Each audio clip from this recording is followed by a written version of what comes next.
আজকের ডেটটা ছিল 19th জানুয়ারি। আর তোমরা কি ভাবছো কোথায় যাচ্ছি, তাই তো? হ্যাঁ হ্যাঁ, ঠিকই ধরেছো, পিকনিকে যাচ্ছি। আর সেটা কোথায়, যারা চেনো না জায়গাটা তাদের জন্য বলি, এটা হচ্ছে নৈনান। এটাই হচ্ছে নদী, আর এটা হচ্ছে জেটিঘাট। আমরা জেটিঘাটের কাছে স্পটটা নিয়েছিলাম।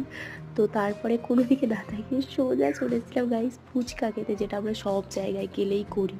যদিও আমি খুব একটা ফুচকা অ্যাডিক্টেড না, তাও। আর এই দেখো, এই যে বড় জাহাজটার পাশে এই ছোট্ট একটা নৌকাকে দেখে কি কি মনে হচ্ছে না? আর এই ভয়ঙ্কর বাড়ি গাইস, বাড়িটার হিস্ট্রিটা আমি জানতে পারিনি, তবু বাড়িটা এত ভয়ঙ্কর। আর এই দেখো, খেতে বসে পড়েছি।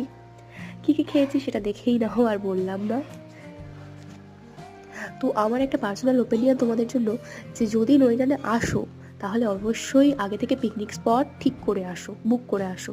কারণ জায়গাটা তেমন একটা ভালো নয়, মানে আমার ভালো লাগেনি। টাটা।